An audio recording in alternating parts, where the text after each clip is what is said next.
तो सुधीर जी हमारे प्रमुख प्रवक्ता हैं केजीएमयू के, बहुत बहुत स्वागत करते हैं उनका हमारे बीच में। बहुत बहुत आभार जो इतने ज्यादा हेक्टिक शेड्यूल में भी टाइम निकाल के हमारे बीच आए और कुछ हमारे प्रश्नों का उत्तर देंगे, कुछ समस्याओं का समाधान जरूर मिलेगा। तो हम चाहते हैं कि सब लोग एक बार तालियों के साथ स्वागत करें। मैं सभी का बहुत बहुत धन्यवाद देते हुए इंदौर चिकित्सा विश्वविद्यालय की तरफ से आप सभी को नमस्कार करता हूँ जी। बहुत बहुत नमस्कार।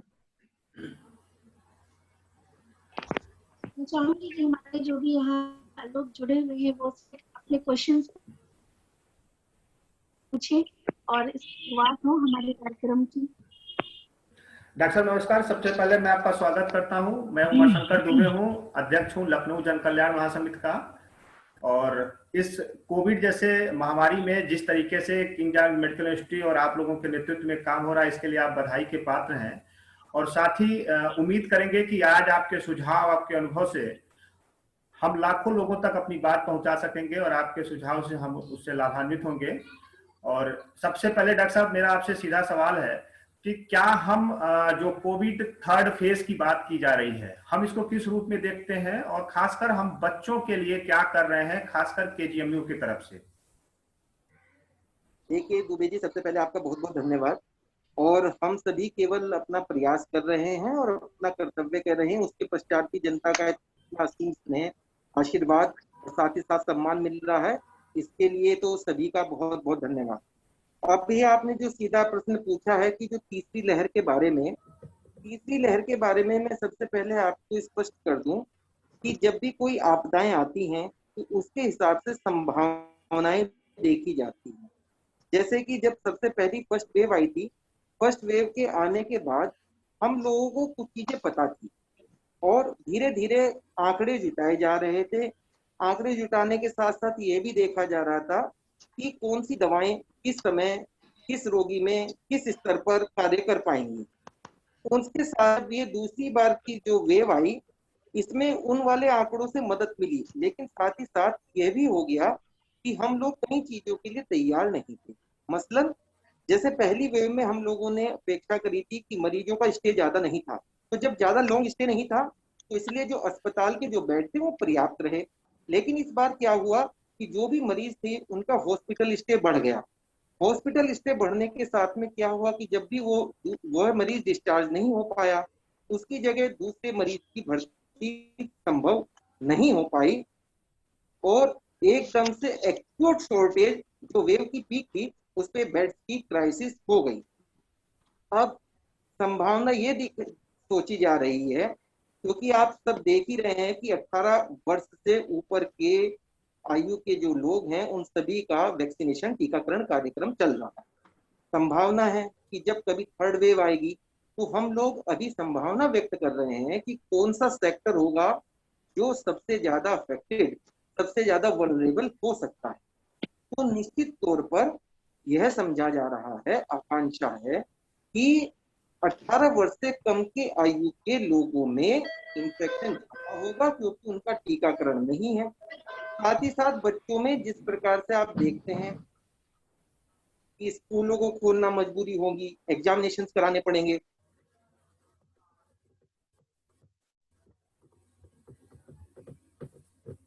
सत्र को नियमित, छोटे तरीके की चीजें जो हैं यह करना, सब कारणों को देखते हुए यही सोचा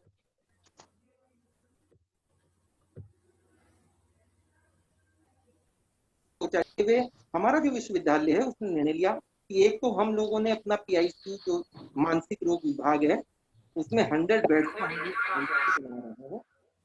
साथ ही साथ जितने भी दूसरे संस्थान हैं उनके साथ में मिलकर ट्रेनिंग मॉड्यूल और ट्रेनिंग प्रोग्राम शुरू करने की कवायद, जिससे कि यहाँ से जो रिमोट एरियाज हैं या साथ ही साथ जो दूर के डिस्ट्रिक्ट हैं यहाँ पर चिकित्सा सुविधाओं इतनी उन्नत किस्म की नहीं है, वहाँ के विशेषज्ञों को पहले ही जो संभावित लक्षण हैं, जिस प्रकार से उन लक्षणों को देख करके उपचार किया जाना चाहिए, इसके अलावा निदान या डायग्नोसिस किस तरह बनाना चाहिए, इसकी एक ट्रेनिंग पूरी हो जाए और हम लोग आने वाली लहर के लिए निपटने के लिए तैयार।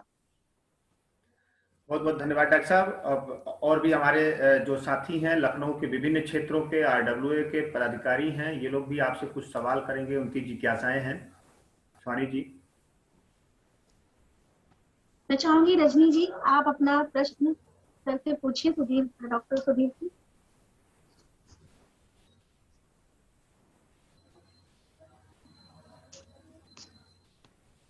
रजनी जी सुन रहे हैं आप हमें?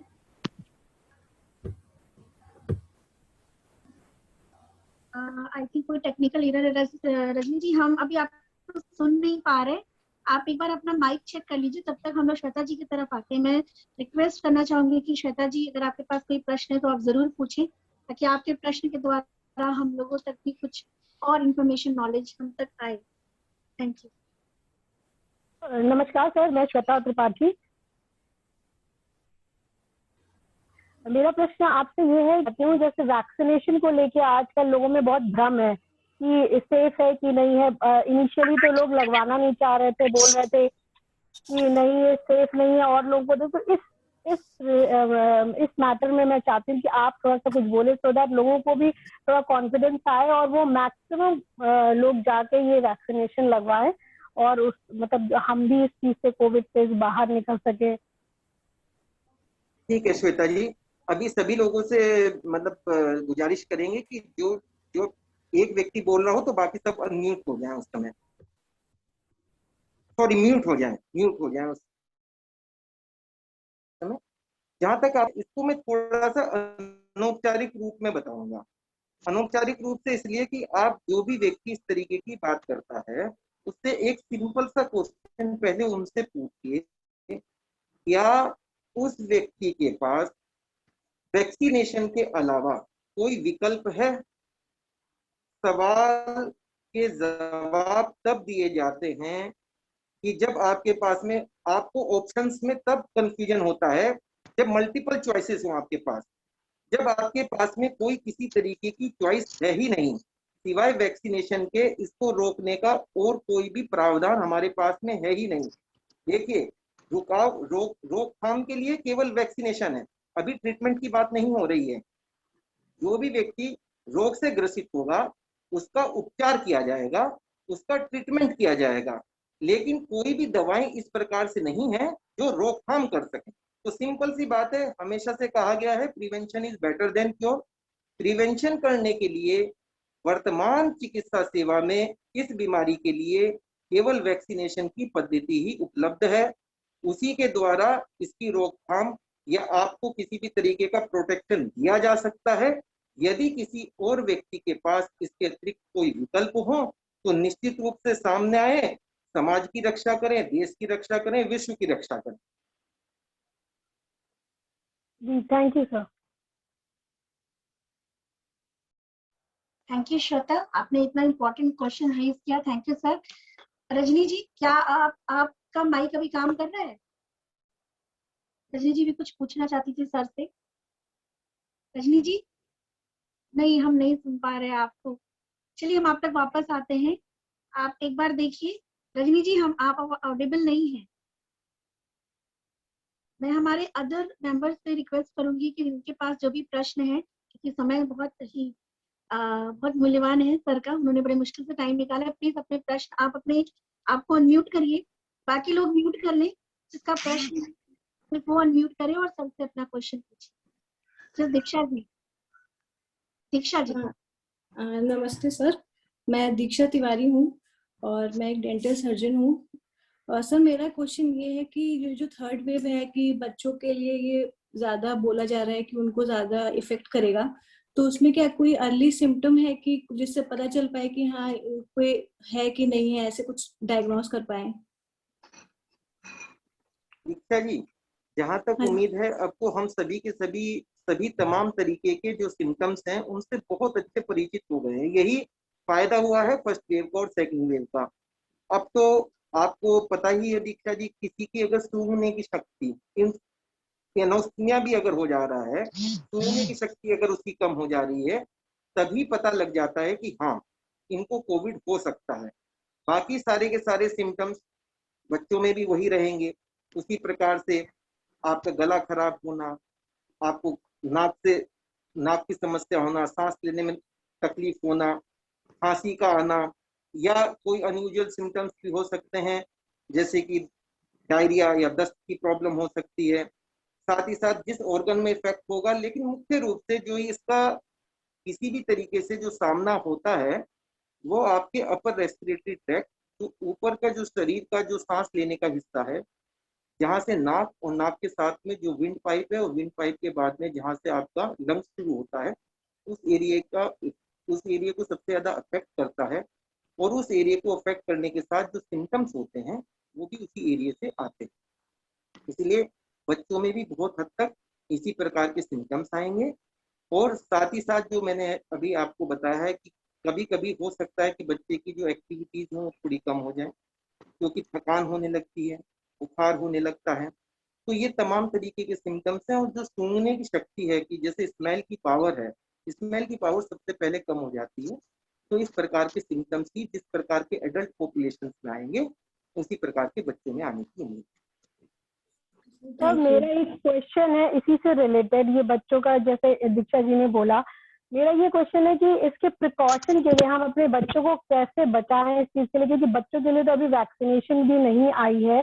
तो अब जो थर्ड वेव, जैसे कि ये है कि थर्ड वेव बच्चों को ज्यादा असर करेगा, तो हम अपने बच्चों को उससे कैसे सुरक्षित रख सकते हैं, और ये मैं जानना चाहती हूँ आपसे। Thank you. सबसे पहले तो यही है, सोशल जो डिस्टेंसिंग है उसके नियम से उनको बिल्कुल अच्छी तरीके से परिचित कराएं। साथ ही साथ जो हाइजीन को किस तरीके से मेंटेन करना है, हाइजीन का वो बहुत अच्छी तरीके से ख्याल रखें। अपने दोस्तों के साथ में किसी भी तरीके से चीजों को शेयर ना करें। खाने के वक्त में हाथ आवश्यक रूप से धुलें। बाहर की चीजें कम से कम खाएं। और अपने साथियों के साथ में जब मेलजोल करते हैं या किसी भी तरीके से उनके साथ में रहते हैं, तो अभी कुछ दिनों तक के सावधानी बरतें। अब बच्चे भी धीरे धीरे होशियार हो रहे हैं, क्योंकि आपने देखा होगा इस वैश्विक महामारी ने अमूमन सभी की क्रियाकलापों में परिवर्तन किया है। मल्टी स्टोरी अपार्टमेंट्स हैं, उन अपार्टमेंट्स में भी आप नीचे देखते होंगे कोई बच्चा खेलने नहीं आता है। अधिकतर बच्चे घर से ही सीमित हैं। कई बच्चे ऑनलाइन वीडियोस देखते रहते हैं।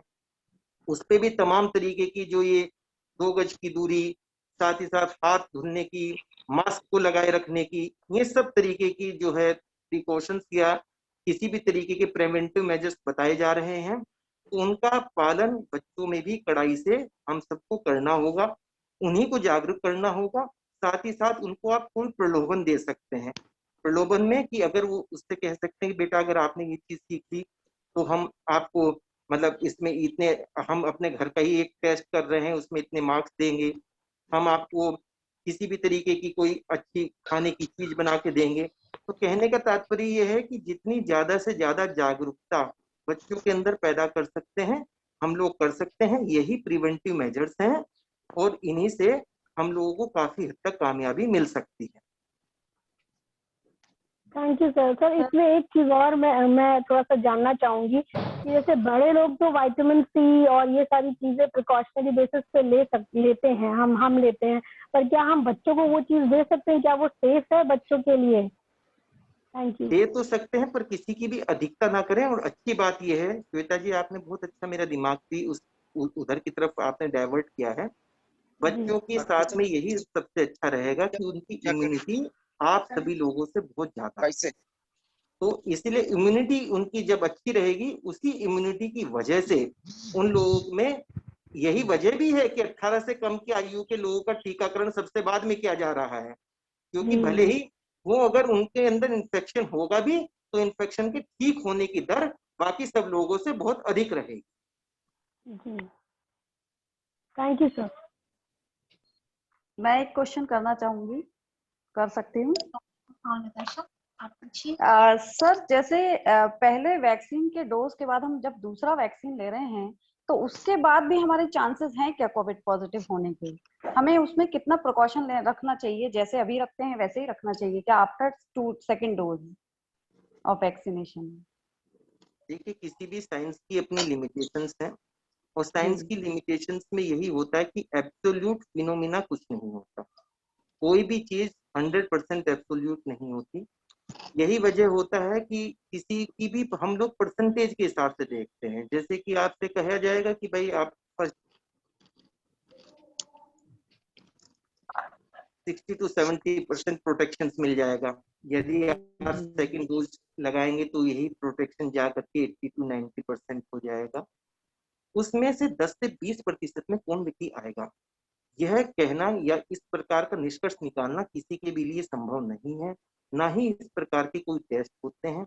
एंटीबॉडी टाइटर्स देखे जाते हैं निश्चित रूप से। किसी में एक वैक्सीन के बाद ही बहुत अच्छी एंटीबॉडी बन जाती हैं, किसी में 2 वैक्सीन के बाद भी बहुत कम बन पाती हैं।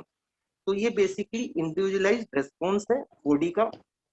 हर एक की बॉडी का किसी भी एंटीजन के लिए अपना एक इंडिविजुअल रेस्पॉन्स होता है। यह उस व्यक्ति की अपनी इनहेरेंट क्वालिटी है। इसी में हम लोग जो है ये देख पाएंगे कि कोई चाहे 2 डोज भी ले ले तब भी पूरी तरह सेफ नहीं रहेगा, और हो सकता है कोई 1 डोज में भी ले ले और तब भी सेफ रहे। Okay sir, thank you sir. Thank you. Hello Suhani ji, मेरा माइक ठीक हो गया है। अब मैं डॉक्टर साहब से एक सवाल करना चाहती हूँ। नमस्कार सर। जी नमस्कार, बोलिए प्लीज। सर, आंकड़ों के हिसाब से कुछ आंकड़े ऐसे हैं जिसके हिसाब से 1 से 5 साल के बच्चे इससे ज्यादा प्रभावित होंगे। कोरोना जो 3rd वेव आ रही है उससे ज्यादा प्रभावित हो रहे हैं या होंगे। तो सर ये बहुत छोटे बच्चे हैं, ऐसे बच्चों को हम मतलब हम या मेडिकल जो भी डिपार्टमेंट है वो कैसे संभालेगा? इसके लिए कुछ पहले से कोई तैयारी या हमें जो करना चाहिए? देखिए, इसमें 1 से 5 साल तक में तो जो सबसे बड़ी रेस्पॉन्सिबिलिटी मदर की रहेगी कि मदर किसी भी तरीके से अपने बच्चे की सेफ्टी को सुनिश्चित करे। जब तक ये बेसिकली कोविड एक पेंडेमिक है, एक इमरजेंसी सिचुएशन है, हम सभी लोग बाग इस सिचुएशन का पहली बार ही सामना कर रहे हैं अपने पूरे के पूरे जीवन काल में। 100-150 साल में इस प्रकार की आपदाएं आती हैं, तो इसका अनुभव किसी भी व्यक्ति के पास में नहीं रहता। लेकिन 1 से 5 वर्ष की आयु के जितने भी बच्चे हैं वो अधिकतर अपनी मदर के पास ही रहते हैं। मदर के पास में उनकी सबसे बड़ी सेफ्टी की रेस्पॉन्सिबिलिटी है, जिम्मेदारी है, वो मदर की है। इसी के साथ साथ क्योंकि जब कोविड वार्ड में जाना होगा या खुदा मतलब किसी भी तरीके से अपरिहार्य स्थिति में अगर आईसीयू में एडमिट होना होगा, उस समय बच्चे को उसके परिजनों से मिलने की तो किसी भी तरीके की इजाजत नहीं होगी।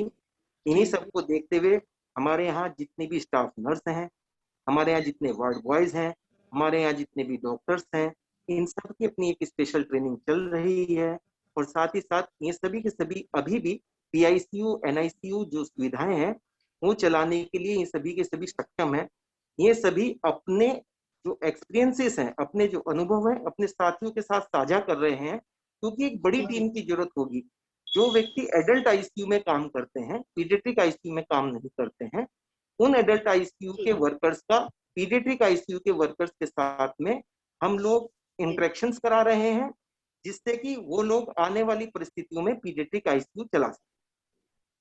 जी sir, thank you sir. Sir कुछ जो हमसे जुड़ी जो हमारे टीम की महिलाएं हैं उन्हें थोड़ा सा इस बारे में जानकारी देंगे कि जो बहुत छोटे ये जो बच्चे हैं, नॉर्मली सारे बच्चों में सर्दी जुकाम बुखार होता है जब वेदर चेंज होता है या थोड़ा सा भी टेम्परेचर अप डाउन होता है तो वो नॉर्मल लक्षण भी कोविड नहीं हो सकते हैं, बट एज ए मदर वो तो इन चीजों को फील करेंगी ना, डर जाएंगी कि हाँ कोविड पीरियड है, बच्चे हैं। तो क्या हर बार जांच कराना जरूरी है छोटे छोटे लक्षणों पे भी? कुछ ऐसे खास लक्षण जो हमें बताए कि नहीं हमारे बच्चे को ज्यादा प्रॉब्लम हो रही है और हमें ये जांच कराना चाहिए? आपका प्रश्न बिल्कुल जायज है, लेकिन जब भी कोविड के लक्षण यदि किसी में भी खांसी बुखार इस प्रकार की समस्या होगी और ये समस्या जब भी कभी शुरू होगी, हर हालत में केवल आरटीपीसीआर टेस्ट के द्वारा ही इसकी हम लोग किसी भी तरीके से जांच संभव कर पाएंगे। अन्य अभी कोई विधि हमारे पास नहीं है। एंटीजन टेस्ट होगा, एंटीजन टेस्ट से थोड़ी संभावना हमें पता लग सकती है, लेकिन जो कंफर्मेटरी टेस्ट होगा वो आरटीपीसीआर ही होगा। तो निश्चित रूप से यदि इस प्रकार के लक्षण जब भी दिखाई देंगे तो जांच करानी अनिवार्य रहेगी। Thank you sir. सर एक क्वेश्चन मैं पूछना चाहती हूँ। आप अपना नाम बता दें। अपेक्षा बोल रही हूँ। अपेक्षा जी जी ये कोविड के दौरान में 5 से 15 साल के बच्चे हैं, वो खाने में बहुत चूजी होते हैं, बहुत सी चीजें हैं नहीं भी पसंद करते, नहीं भी खाते हैं। और जो कोरोना काल की स्थिति हुई है वो अप एंड डाउन सभी पेरेंट की हुई है। तो ऐसे में जरूरी नहीं है कि हर पेरेंट दूध, दही, फल या सब्जियां ही खिला पाए बच्चे को। तो ऐसे में कौन सी डाइट में ऐसी कौन सी चीजें जो कंपलसरी शामिल करें जो इम्यूनिटी को बढ़ाएं बच्चे की। तो हम क्या ऐसा आहार में बच्चे के शामिल कर सकते हैं, चाहे वो कहने का तात्पर्य अप एंड डाउन से मतलब एक गरीब चाहे बच्चा हो, चाहे वो अमीर ही क्यों ना हो, ऐसी कौन सी सिंपल चीजें हैं जो डाइट में हम शामिल कर सकते हैं। अपेक्षा जी से तो ये अपेक्षा है, पहले तो हम बच्चों को अच्छा खाना बना के खिलाएं। उसके बिल्कुल बाद खिलाते हैं सर, ऐसी बात नहीं, बिल्कुल खिलाते हैं। उसके बाद में हम बता दें कि बेसिकली ये जो विटामिन सी होता है, विटामिन सी से सबसे ज्यादा इम्यूनिटी का फायदा होता है। और अमूमन तौर पर आपका नींबू के सेवन से, आंवला के सेवन से बहुत ही ऐसी चीजें हैं जो हर एक की अप्रोच में, हर एक व्यक्ति इनको आराम से इनका खर्चा वहन कर सकता है, इनको ले सकता है। बस मेरे कहने का सर यही मतलब था। और साथ ही साथ जो भी विटामिन सी के जो से भरे हुए पदार्थ हैं, चाहे वो संतरा हो चाहे मौसमी हो, तो इस प्रकार के पदार्थों के सेवन से इम्यूनिटी भी बनी रहती है, शरीर में जो दूसरे इलेक्ट्रोलाइट्स हैं उनकी भी मात्रा अच्छी रहती है। और फिर से बताना चाहूंगा कि बच्चों में बहुत ही जो कुपोषण के शिकार बच्चे हैं उनको अगर हम छोड़ दें, कुपोषण के जो बिल्कुल ही शिकार बच्चे हैं, तो अधिकतर बच्चों की इम्यूनिटी अच्छी ही रहती है। और बच्चों में इम्यूनिटी इस तरीके की रहती है, उनकी यंग सेल्स हैं कि यदि उनमें इन्फेक्शन हो भी जाता है तो उसके भी सही होने के आसार बहुत अधिक रहते हैं। तो आप कोई भी विटामिन सी से युक्त पदार्थ अगर बच्चों को खिलाएंगे तो उससे उनकी इम्यूनिटी अच्छी खासी स्ट्रॉन्ग होगी। नमस्कार सर मैं अर्चना सारस सर। हेलो सर, आवाज आ रही है? आपकी आवाज आ रही है, प्लीज अर्चना जी। नमस्कार सर मेरा एक क्वेश्चन ये था कि बहुत मिथ फैला हुआ है कि वैक्सीनेशन जब होता है तो उसके 1 हफ्ते के अंदर बॉडी जो है बहुत वीक रहती है और बहुत रेस्ट करना चाहिए, नहीं तो आपको मतलब कोई भी इन्फेक्शन हो सकता है। आफ्टर 10 डेज आपकी एंटीबॉडीज बनना स्टार्ट होती हैं। तो सर ये मिथ कितना सही है, ये चीज कितनी सही है, ये बात में कितनी सत्यता है सर? अर्चना जी, इस बात में पूर्ण रूप से सत्यता है। उनको जो भी आपसे इस प्रकार की बात करें उनको साधुवाद दीजिए, उनसे बता दीजिए। लेकिन ये बात कि यह जो इन्फेक्शन का जो खतरा है वो कोविड के लिए बताया जा रहा है। अमूमन ऐसा नहीं है कि आपको इंजेक्शन लगा दिया जाएगा तो उससे इम्यूनिटी वीक हो जाएगी। ये जो 10 दिन का वो समय बता रहे हैं या 14 दिन का बता रहे हैं कि कोविड के लिए आपकी एंटीबॉडीज बननी शुरू हो जाएंगी, तो कृपया करके किसी भी तरीके का भ्रम ना पालें। वैक्सीनेशन से ऐसा बिल्कुल, वैक्सीनेशन एक ऐसी प्रक्रिया नहीं है जिससे किसी भी तरीके से आपकी इम्यूनिटी को लो कर दिया जाए। वैक्सीनेशन किसी भी तरीके से आपकी इम्यूनिटी बढ़ाने के लिए है। इम्यूनिटी पर्टिकुलर इस कोविड के लिए आपकी इम्यूनिटी को डेवलपमेंट करने के लिए है। इसका आपकी अन्य किसी भी प्रकार की इम्यूनिटी से कोई भी वास्ता या कोई भी लेना देना नहीं है। अतः यह कह देना 1 हफ्ते तक हो सकता है, किसी को 10 दिन तक, मैंने पहले भी बताया प्रॉब्लम्स हैं। और इसमें बस आप ये समझ लीजिए कि किसी व्यक्ति को रिएक्शन हो सकती है, लेकिन बहुत रेयर है, मिलियंस में किसी किसी को रिएक्शन होती हैं। आमतौर पर किसी एक व्यक्ति, ये किसी भी जो ट्रीटमेंट होता है उसका रिस्क वर्सेस बेनिफिट रेशो देखा जाता है। रिस्क बहुत बहुत कम है और बेनिफिट बहुत ज्यादा है। इसीलिए वैक्सीनेशन को लेकर किसी के भी मन में कोई भ्रम या मिथ नहीं होना चाहिए। Thank you so much sir. Thank you sir.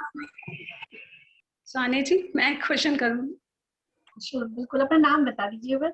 हाँ, नमस्ते डॉक्टर सर, मैं शिल्पी निगम बोल रही हूँ।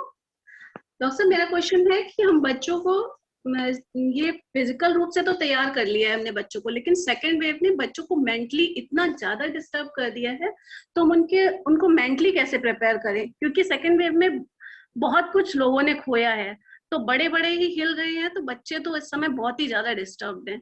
आप इस बारे में कुछ सुझाव दीजिए कि बच्चों को हम कैसे प्रिपेयर करें, उनको मेंटली स्कूल जाने के लिए, या जो भी आगे जैसी सिचुएशंस आती हैं। देखिए, अभी स्कूल तो जाने के लिए जब स्कूल खुलेंगे तो निश्चित रूप से उनमें एक जोश होगा अपने सभी जितने बैचमेट्स हैं, जितने सहपाठी हैं, उनसे मिलने का। घर में जो आप कर सकते हैं, घर में तो बच्चों को तो बेसिकली इन्वॉल्वमेंट करना या बच्चों को बहलाना मुझे लगता है कि काफी मुश्किल काम नहीं है। आज की डेट में आप सभी के सभी लोग स्मार्टफोन यूजर्स हैं। तमाम तरीके की अच्छी से अच्छी एक्टिविटीज होती हैं। आप लोग कोई भी कंस्ट्रक्टिव एक्टिविटीज अपने घर में बच्चों को सबसे पहले तो समय दीजिए। आप लोग जॉब के प्रेशर में हैं, आप लोग इकोनॉमिक क्राइसिस में भी जा सकते हैं, तो सभी लोग बागों के पास में अपनी समस्याएं हैं, लेकिन इन समस्याओं को ओवरकम करते हुए बच्चों पर खास तौर से ध्यान जरूर दीजिए। मुश्किल से आपके 30 मिनट से 45 मिनट के इंटरेक्शन से बच्चों का पूरा दिन वो लोग किसी न किसी अपनी एक्टिविटी में पूरी रूप से लगे रह सकते हैं। सुबह उठते ही उन्हें कोई भी कंस्ट्रक्टिव ड्राइंग, किसी भी तरीके की उनकी पजल, कोई भी उनके जो भी चैप्टर से रिलेटेड कोई रोचक जानकारी है, किसी भी तरीके की उनकी हिस्टोरिकल स्टोरी, ऐतिहासिक कोई बातें, भूगोल के संदर्भ में कोई जानकारी, किसी प्रकार के जितने भी अच्छे अच्छे ज्योग्राफी और चैनल्स हैं, हुई जानकारियां, इस तरीके से एक स्कूल में रोस्टर बना रहता है। सोमवार से लेकर के शनिवार तक किस किस तरीके की एक्टिविटी करनी है। यदि हर माता पिता अपना केवल 30 से 45 मिनट ही बच्चों को दे देगा तो मैं समझता हूँ उनका मनोबल किसी भी रूप से नहीं गिर पाएगा, और वो निश्चित रूप से, क्योंकि बच्चे इतने प्रभावित आपकी आर्थिक स्थिति से नहीं होते जितना आपके इंटरेक्शन ना करने की स्थिति से होते हैं। यदि आप उनके साथ में इंटरेक्शन करेंगे, उनको किसी न किसी तरीके से अच्छी एक्टिविटीज में, कंस्ट्रक्टिव एक्टिविटीज में इन्वॉल्व करेंगे, तो उनको किसी भी प्रकार से मानसिक तनाव या उनका मनोबल नीचे गिरने वाला नहीं। धन्यवाद। सुहानी जी, एक प्रश्न मेरा है डॉक्टर साहब से। सुहानी जी, मैं रिक्वेस्ट करना चाहूंगी कि जो प्रश्न कर रहा है और डॉक्टर साहब के अलावा वो प्लीज अपने आप को म्यूट कर लें। राम कुमार जी, सुहानी जी, एक प्रश्न मेरा जी। डॉक्टर साहब नमस्कार, मैं राम कुमार यादव बोल रहा हूँ। राम कुमार जी नमस्कार। हेलो डॉक्टर साहब, आवाज आ रही है? राम कुमार जी, मैं सुन रहा हूँ, प्लीज बताइए। जी सर, मेरा प्रश्न ये है कि जैसे कि लोग बताते हैं कि जिनको कोविड हो जाता है और वो ठीक होके रिकवर हो जाते हैं, तो क्या सब में एंटीबॉडी बन जाती है? दूसरा कि एंटीबॉडी बन गई है या नहीं बनी है, तो कोविड जो संक्रमित होके ठीक हो गए हैं उनको कितने दिन में वैक्सीन लगवानी चाहिए? राम कुमार जी, जो कोविड से ठीक हो गए हैं उनको कम से कम 28 दिन के बाद में वो लोग वैक्सीनेशन करा सकते हैं। और जो दूसरा है सवाल कि उसमें हर एक व्यक्ति में एंटीबॉडी बनती है या नहीं बनती है, ये बेसिकली प्रत्येक व्यक्ति के जो उसका इम्यून सिस्टम है वो कैसा रिएक्ट कर रहा है किसी एंटीजन के लिए, उस पर डिपेंड करता है। अमूमन आमतौर पर अधिकतर लोगों में एंटीबॉडीज अच्छी बन जाती हैं, कुछ लोगों में एंटीबॉडीज कम बनती हैं, लेकिन यह टोटल के टोटल जो है इंडिविजुअल पर ही डिपेंड करता है कि उसका इम्यून सिस्टम किसी एंटीजन के लिए किस प्रकार का रिएक्टिव है। एक क्वेश्चन इससे रिलेटेड था मेरे पास। नाम बता दें। हेलो जी, मैं बोल रही हूँ। डॉक्टर साहब से सीमा सिंह बोल रहे हैं। जी पूछे सीमा जी। डॉक्टर साहब से एक चीज हम ये पूछना चाहेंगे कि जैसे बच्चों में ये होता है कि कुछ बच्चों में नॉर्मल इन्फेक्शन, जैसे कोई वायरल इन्फेक्शन हुआ तो किसी बच्चों में बहुत जल्दी वो चीज हो जाती है, कुछ बच्चों में होता है कि नहीं जल्दी होता है, तो क्या ऐसे बच्चों में कोरोना मतलब होने का ज्यादा चांस होगा? आपने स्वयं ही अपने प्रश्न का उत्तर दे दिया, क्योंकि जिस प्रकार से आप बता रहे हैं, यदि किसी भी बच्चे की इम्यूनिटी कम होगी, तो अगर किसी भी बच्चे की इम्यूनिटी कम होगी तो उसमें इन्फेक्शन की, कोई भी इन्फेक्शन होगा उसके चांसेस हमेशा ज्यादा रहेंगे। क्योंकि जैसे छोटे बच्चों में ये होता है सर कि काफी, जैसे मान लीजिए स्कूल जा रहे हैं तो वो नॉर्मली घर से अपने बहुत अच्छे से जाते हैं, और अगर किसी बच्चे में इन्फेक्शन है तो वो उनमें हो जाता है, तो वो चीज हम क्लियर करना चाहते हैं कि क्या ऐसा है कि कोरोना में भी ये चीज होगा? हाँ बिल्कुल होगा, क्योंकि ये कांटेक्ट की बेसिकली आप देख ही रहे हैं कि स्पर्श के माध्यम से कांटेक्ट में आने से बहुत जल्दी होता है, तो निश्चित रूप से ऐसे बच्चों को ज्यादा केयर की आवश्यकता है। थैंक यू डॉक्टर साहब। नमस्कार डॉक्टर साहब, मेरा क्वेश्चन, मैं प्रीति चौबे हूँ सर। मेरा वीडियो नहीं आ पा रहा है, बट मेरा क्वेश्चन आपके सामने है सर। जैसा कि कोरोना के इस दौर में हम सब लोग ने अपने आप को रिस्ट्रिक्ट कर लिया है, घर में टहलने भी नहीं जाते हैं सुबह कोई भी, तो लेकिन अब धीरे धीरे माहौल सही हो रहा है, तो इसमें आपकी क्या प्रतिक्रिया है कि अपने, क्योंकि टहलने का कहीं ना कहीं हमारे ऊपर शारीरिक या मानसिक रूप से सीधा असर होता है, तो इस पे आपकी क्या प्रतिक्रिया है कि कैसे अपने आप को मैनेज किया जाए? जब भी कभी किसी प्रकार की परिस्थितियां सामने आती हैं तो हमें हर हालत में उसके विकल्प तलाशने होते हैं। निश्चित रूप से लोगों का टहलना कम हुआ है और लोग एक दूसरे के, क्योंकि जब भी कहीं जाते हैं तो निश्चित रूप से मेल जोल होता है, आपस में इंटरेक्शंस हो जाते हैं। तो इस समय जो भी जहाँ कहीं पे भी रहते हैं, अपने घरों पर जो घर पे आप सिंपल योगा है, सिंपल एक्सरसाइजेज हैं, ये सब एक्सरसाइज शुरू कर सकते हैं। और इवन घर का जो घरेलू काम है उसको भी आप मजबूती से अच्छी तरीके से करें, लेकिन एक्सरसाइज का विकल्प ना माने। घरेलू कामों में पूरे उत्साह से कार्य करें और साथ ही साथ एक एक्सरसाइज का जो टाइम है अपना 45 मिनट से एक घंटे का, ये जरूर इसका पालन करें और इसको एक विकल्प बना लें कि ये टहलने के अलावा हमारा एक विकल्प है। जब कभी स्थितियां बिल्कुल सामान्य, अब थोड़े दिनों में निश्चित रूप से सामान्य स्थितियां हो जाएंगी, तो फिर से आप अपना टहलने का रूटीन शुरू कर सकते हैं। जी सर, बहुत बहुत धन्यवाद।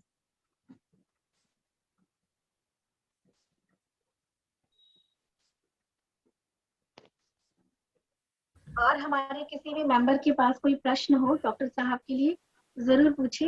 डॉक्टर साहब ने इतनी खूबसूरती से अपने अनुभव के स्तर पे हम लोगों को, मुझे लगता है सारे तरह के क्वेश्चन कवर हुए हैं और ऐसा लग नहीं रहा था कि कितनी सारी नॉलेज हमें मिलेगी, पर आप लोग के प्रश्नों की वजह से छोटी छोटी से लेकर बड़ी बड़ी जानकारियां हमको मिली। आदि से एक मैडम एक सवाल मेरा है। मैं अशोक तिवारी बोल रहा हूँ और मेरा थोड़ा लीक से हट के सवाल है डॉक्टर साहब से कि अभी पूरा हिंदुस्तान या पूरा देश, विश्व और समाज दूसरी दौर के कोरोना काल से अभी उबर भी नहीं पाया कि तीसरे वेव की जो मिथ है समाज में फैलने चल लगी है कि तीसरा वेव इससे भी घातक होगा और उसके हम अभी से उसकी चर्चा समाज में, सोसाइटी में कर सकते हैं। इसका सीधा इम्पैक्ट हमारी सोसाइटी में, हमारे जो यंग हैं, बूढ़े हैं, बच्चे हैं, सब पे डायरेक्ट पड़ रहा है कि तीसरी वेव हमारी बहुत खतरनाक होगी। तो ये इसका कोई पैमाना है कि हमारी तीसरी वेव आनी ही निश्चित है और अभी से इसके कयास क्यों लगाने चालू हो गए? इसका हमारे समाज में मेंटल, साइकोलॉजिकल इम्पैक्ट और उससे और भी बीमारियां उत्पन्न हो सकती हैं। तो ऐसा कोई क्राइटेरिया है कि हमने ऑलरेडी उसको डिफाइन कर दिया कि थर्ड वेव आना ही है? आपका बहुत ही अच्छा प्रश्न है तिवारी जी, और सबसे अच्छी बात, ये बहुत ही अच्छा आपने अच्छी तरीके से इस चीज को पूछा और रखा। कभी कभी जो आपका बिल्कुल सोचना, बिल्कुल मैं आपकी ही बात से बिल्कुल सहमत हूँ, ओवर थिंकिंग भी अपने आप में एक डेंजरस चीज है। हम हमेशा से कहते हैं अति सर्वत्र वर्ज्यते, अति हर चीज की ही बुरी होती है, लेकिन सबसे बड़ी जो समस्या जो एडमिनिस्ट्रेशन के सामने, सरकारों के सामने, डॉक्टरों के सामने, अस्पतालों के सामने जो आई है, वह यही आई है कि सेकंड वेव में तमाम जगह पर देखना पड़ा, रेमडेसिविर की कमी हो गई, ऑक्सीजन की कमी हो गई, बिस्तरों की कमी हो गई, आईसीयू में वेंटिलेटर्स की कमी हो गई। उन परिस्थितियों में सीधे के सीधे जिम्मेदारी जो होती है वो हम लोगों की तय कर दी जाती है कि इन लोगों की कोई भी प्रकार की तैयारियां या प्रिपरेशन नहीं। उन सब तैयारियों को देखते हुए अब एडल्ट पॉपुलेशन के लिए तो सभी अस्पताल पहले से ही तैयार हैं और अभी कोविड फैसिलिटी चल रही है। एडल्ट के लिए लिटरेचर भी हमारा मजबूत है। हम सभी प्रकार की दवाओं और सभी प्रकार के निदान और सभी प्रकार के उपचार से पूर्ण रूप से हम लोगों के पास में उसका ज्ञान है। अब साथ ही साथ इस बार बच्चे भी अच्छे बीमार पड़े हैं, अच्छी संख्या में बीमार हुए हैं, तो हर चीज की एक स्टेटिस्टिक्स लगा लिया जाता है तिवारी जी। स्टेटिस्टिक्स के हिसाब से सारे स्टेटिस्टिशियन उसकी एक तुलना कर लेते हैं कि यदि इसी प्रोपोर्शन में इंक्रीज हुआ तो इतने नंबर बेड्स की फिर से आवश्यकता होगी, इतने नंबर वेंटिलेटर्स की आवश्यकता होगी, इतनी दवाओं के कोटे की आवश्यकता होगी। इसका बस एक ही है कि जो आपने बताया है, यह जो ओवर थिंकिंग की प्रोसेस है, इसको प्रशासन को करने दीजिए, इसको हम लोगों को करने दीजिए। बेसिकली हो क्या गया है कि इस समय कोविड या कोरोना के अलावा किसी भी व्यक्ति के पास में और कोई सोच नहीं है।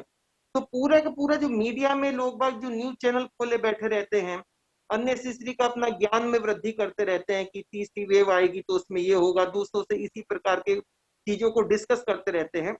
तो निश्चित रूप से एक सामान्य जन को यह सोचना चाहिए कि जो जिम्मेदार लोग हैं वो इसकी तैयारी कर रहे हैं, उनसे जितना कहा जा रहा है कि वो केवल इतना सहयोग करें कि किसी भी प्रकार से जो हमने कोविड के प्रोटोकॉल डिसाइड कर दिए हैं उनका पालन करें और अननेसेसरी के थिंक टैंक में शामिल ना हो, तो निश्चित रूप से इस ओवर थिंकिंग की समस्या से बचा जा सकता है। बहुत बहुत धन्यवाद डॉक्टर साहब, बहुत ही सलीके से, बहुत ही सिस्टमेटिक तरीके से आपने ये जो जानकारी दी। एक सवाल मेरा और इसमें आपके जवाब से निकल के आया है कि जो तैयारी की बात है, तो हम तीसरे वेव की अगर हम बात कर रहे हैं तो हम इसको अलर्ट है, प्रशासन अलर्ट है, केजीएमसी इतना बड़ा संस्थान है, क्या तैयारियां हैं तीसरे वेव को लेकर, खासकर बच्चों को लेकर के, उनको वेट को लेकर के किस तरह की तैयारियां आपके स्तर से की जा रही हैं? सुबह जी, आरंभ में ही इस सवाल का जवाब दिया गया था, इसको थोड़ा और विस्तृत कर लेते हैं। सबसे पहले तो ये है कि आपसे अगर हम इस मंच पे शेयर करें कि अभी तक के जो किंग जॉर्ज चिकित्सा विश्वविद्यालय ने जब कोविड की जो बीमारी थी जब शुरू हुई थी, उस समय जब प्रदेश में, देश में भी इस प्रकार की लैब्स नहीं थी जहां पर कोविड की जांच की सुविधा की जा सके, वहां पर हमारे माइक्रोबायोलॉजी विभाग ने अपनी जांच सेवा शुरू करी और आज का दिन है कि हम 17,76,000 के करीब जो है जांचें कर चुके हैं और साथ ही साथ अभी तक हम 7,568 जो लोग हैं उनका ट्रीटमेंट कर चुके हैं। कई हजार लोग बाग हैं जो हमारे केजीएमयू से डिस्चार्ज होकर जा चुके हैं। तो इससे एक फायदा ये सबसे बड़ा हो गया है कि हमारा जो प्रिपरेशन है कोविड को लेकर के, हमारी जो समझ है, हमारी जो रोग के लिए पकड़ है, हमारी रोग को पहचानने की जो क्षमता है, हमारे जितने भी वार्ड बॉय हों या चाहे हमारा स्टाफ नर्स हो, चाहे हमारे ड्यूटी रेजिडेंट्स हों, उनमें जो एक सामान्य अस्पताल में आशंका या भय रहता है तमाम कि किस प्रकार का जो कोविड का पेशेंट होगा, तो उसको बिल्कुल एक अलग तरीके से लिया जाता है या उसको ट्रीटमेंट किया जाता है। तो इतना एक्सपोजर होने के बाद में हमारे स्टाफ में या किसी में भी किसी प्रकार का कोई दुराग्रह नहीं है।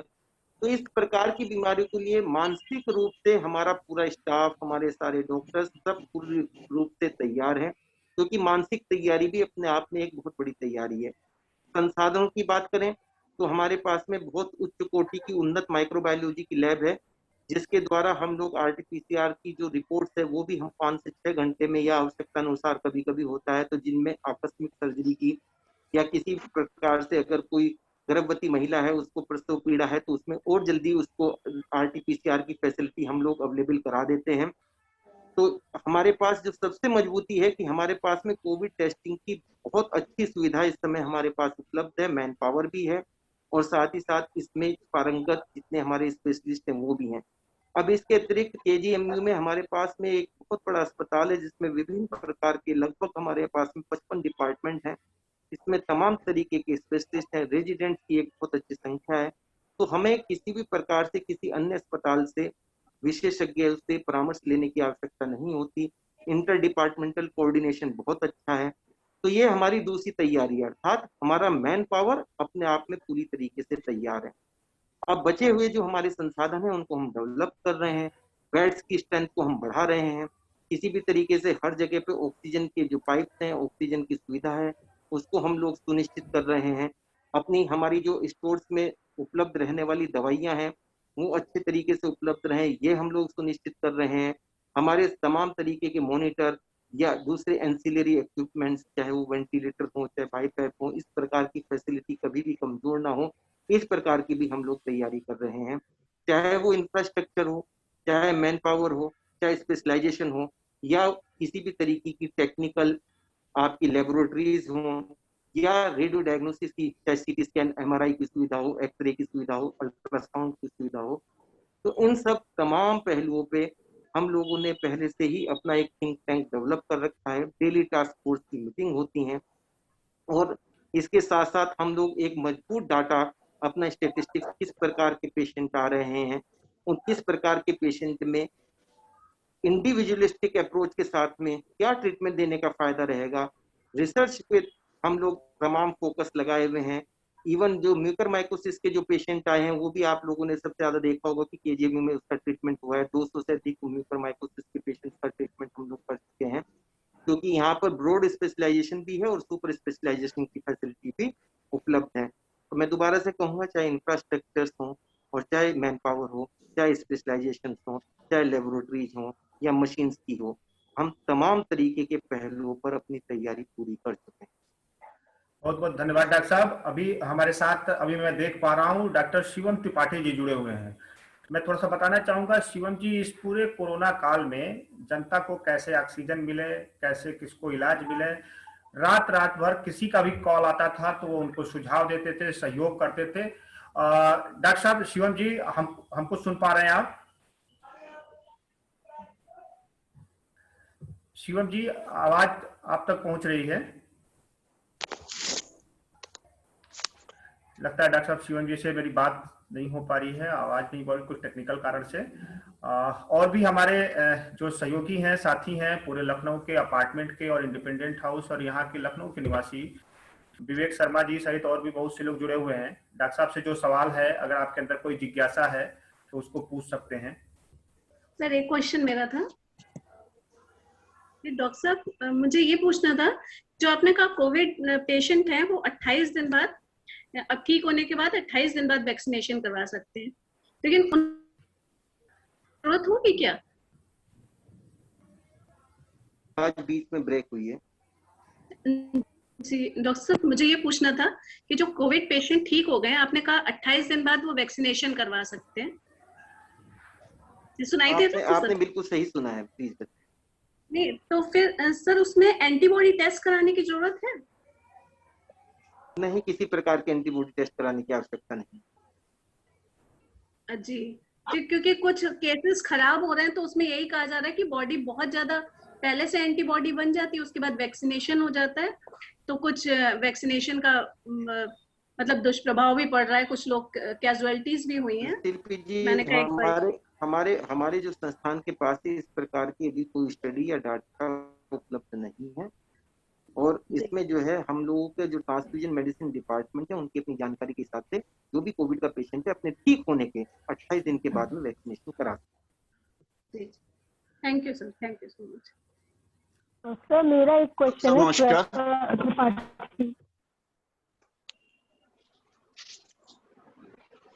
श्वेता जी, मैं बोल लूं, मैं पूछूं सवाल या आप पूछेंगे? मैं ऑडिबल हूँ क्या? हाँ ऑडिबल। जी जी जी सर आप पूछे या मैं पूछूं, जैसे आप बताइए। नहीं, पूछ ली, मैं फिर बाद में पूछ।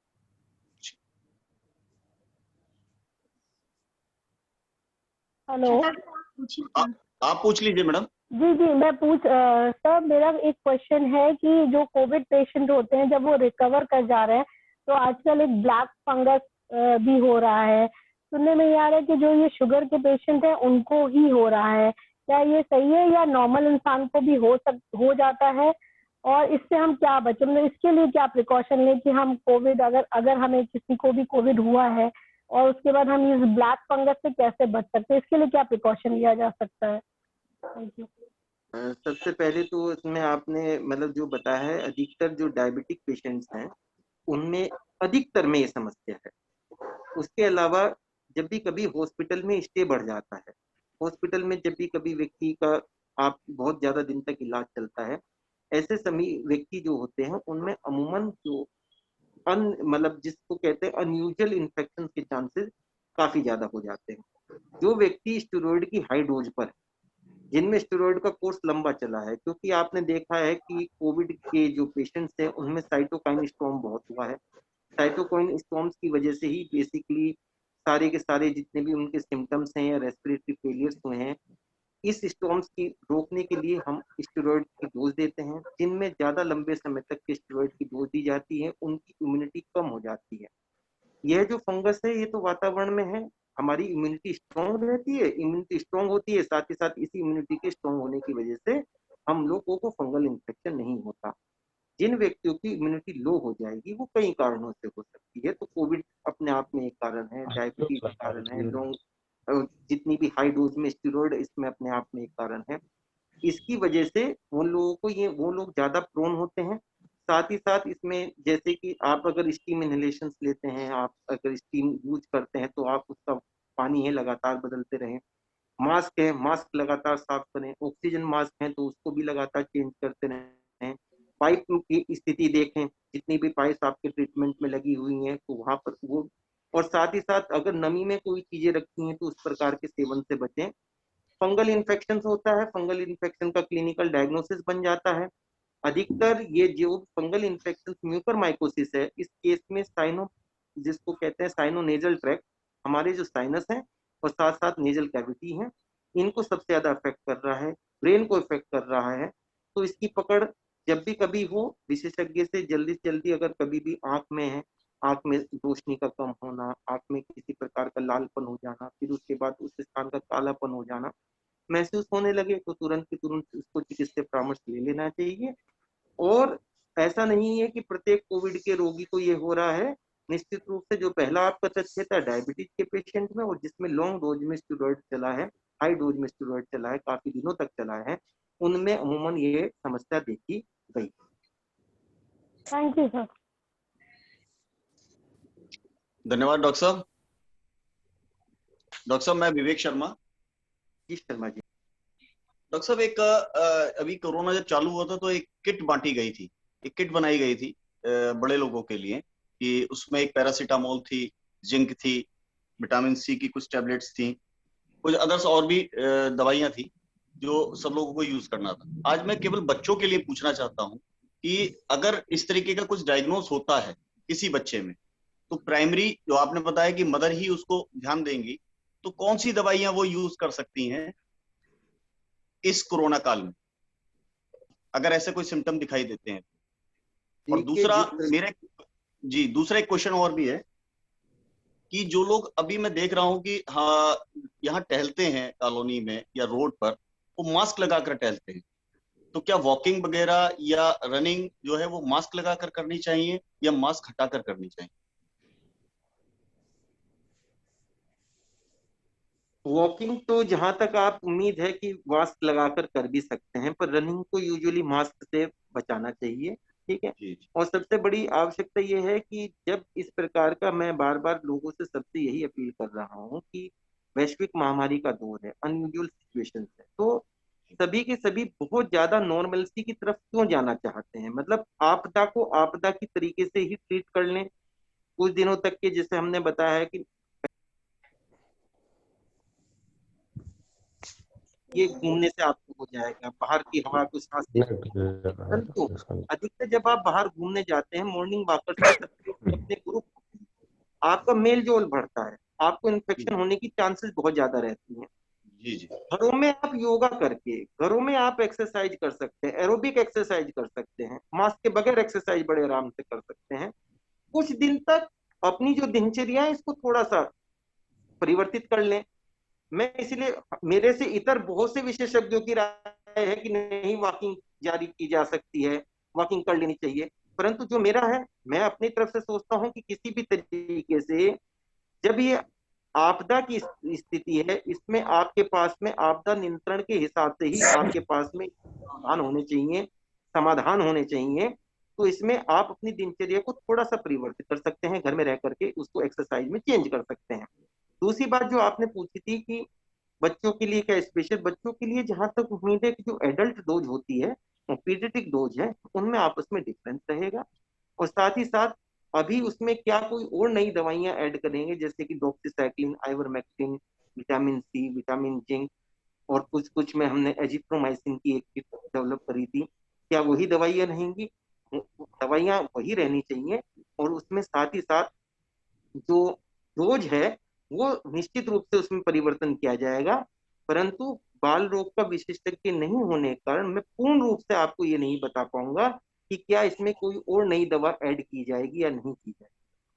अच्छा डॉक्टर साहब, एक क्वेश्चन और भी है मेरा। जैसे अभी आपने शुरुआत में ही बताया था कि जो आपने हॉस्पिटल में बच्चों के लिए इंतजाम किए हुए हैं, जो आपने एक अलग से बच्चों का एक वार्ड बनाया है, उसमें पेरेंट्स नहीं जा सकते। जैसे आईसीयू में किसी को एडमिट कर दिया, 0 से 5 साल तक का बच्चा जो है वो बिना मदर के नहीं रह पाएगा। अगर ये एक मेरी एक सुझाव है, अगर ये सब चीजें जैसे आप अपने यहाँ पैरामेडिकल स्टाफ को समझा रहे हैं या बता रहे हैं कि उनको क्या क्या करना है, कैसे करना है, बच्चे के साथ कैसे ट्रीटमेंट देना है, कैसे रहना है, अगर ये जो सोसाइटियां आज अभी हम लोग यहाँ डेवलप हो गई है, जैसे गोमती नगर विस्तार है, जानकीपुरम विस्तार है, और भी जगह पर सोसाइटियां बनी हुई हैं, अगर यहाँ के हमारी कुछ महिलाएं इन सब चीजों में आगे आकर वो चीजें समझना चाहें एक वेबिनार के माध्यम से, या आप लोगों के पैरामेडिकल स्टाफ के जो भी सीनियर हों वो एक बार उनको सजेस्ट करें, तो बच्चे को हॉस्पिटल ले जाने की बजाय अगर हम लोग वहीं पर अपने घरों पर रहकर ही ट्रीटमेंट दे दें, जैसे कि लोग अभी रहे थे कि घर ही में रहकर उन्होंने ट्रीटमेंट दिया, या हमारी सोसाइटी के लोगों ने ऑक्सीजन वगैरह की व्यवस्था की, वहां पर बेडिंग करवा दिया था। तो अगर कुछ लोगों को अगर हम लोग जागरूक करके और इसको सिखाना चाहें तो हमें हॉस्पिटल जाने से बचत हो जाएगी। जी, जिनमें हॉस्पिटल जाने की आवश्यकता नहीं होगी उनमें तो घर में ही ट्रीटमेंट होगा। बिल्कुल बिल्कुल, यही इसमें किसी भी प्रकार से कोई शक नहीं है, बिल्कुल भी। और बच्चे की भी उसी प्रकार से केयर की जाएगी जिस प्रकार से एडल्ट की जाती है, उसमें कहीं से कोई चेंज नहीं है। बात सबसे बड़ी आती है आईसीयू का जो अपना सेटअप है। आईसीयू के सेटअप में दुर्भाग्यवश मतलब थोड़ा दुख के साथ ये बताना है कि उसमें जब स्थिति ऐसी होती है कि आईसीयू का जो सेटअप होता है या आईसीयू की कंडीशन में जो व्यक्ति पहुंचता है, अमूमन तौर पर वह व्यक्ति इतना ज्यादा एक्टिव नहीं होता, या उसमें इस प्रकार की चीजें नहीं होती कि उसमें नो डाउट कि होम सिकनेस तो हमेशा बच्चे के अंदर बनी रहेगी, परंतु उस प्रकार की परिस्थिति में मैं थोड़ा सा ये सोच रहा हूँ कि जब वो आईसीयू से बाहर आने की स्थिति में होगा, निश्चित रूप से उसका इंटरेक्शन फैमिली मेंबर से या किसी भी चीज से हो जाएगा। आईसीयू एक अपने आप में एक जटिल क्षेत्र है जहां पर व्यक्ति की इस प्रकार की स्थिति नहीं होती कि उसको किसी और तरीके की सिकनेस हो, सिवाय हमें उसके कि हमें उसके किसी भी तरीके से जो फिजिकल पैरामीटर्स हैं, जो वाइटल्स हैं, उनको हमें स्टेबल करना है और किसी भी तरीके से उसको क्रिटिकल कंडीशन से बाहर लेके आना है। उसमें इंटेंसिव केयर की जरूरत पड़ती है। इंटेंसिव केयर में किसी भी रोगी को निश्चित रूप से जो वहाँ का स्टाफ है उसी की और साथ ही साथ जो डॉक्टर्स हैं या दवाओं की ही आवश्यकता पड़ेगी। इंटेंसिव केयर में फैमिली मेंबर्स की जरूरत होना थोड़ा सा एक मुश्किल काम। जी, बहुत बहुत धन्यवाद डॉक्टर साहब। अब चूंकि हमारे तमाम और दर्शक हैं उनके सवाल आ रहे हैं और चूंकि समय की भी एक सीमाएं हैं, आपने इतनी महत्वपूर्ण जानकारी दी पूरे विस्तार से इस कोविड काल को लेकर के, किस तरीके से हमें जागरूक रहना है, थर्ड फेज को लेकर के हमें क्या तैयारियां करनी है, प्रशासन क्या तैयारी कर रहा है, और सबसे बड़ी बात हमें मानसिक रूप से कैसे अपने और अपने बच्चों को तैयार रखना है। इस तमाम मुद्दों पर आपने जानकारी दी, इसके लिए बहुत बहुत धन्यवाद। और आप सभी लोग इस कार्यक्रम में जुड़े, इसके लिए आप सभी का आभार। और हम फिर किसी अन्य मुद्दों पर इसी तरीके से डॉक्टर साहब से आप सभी के साथ पुनः जुड़ेंगे। इसके लिए बहुत बहुत धन्यवाद। नमस्कार। धन्यवाद सभी को मेरा नमस्कार। धन्यवाद।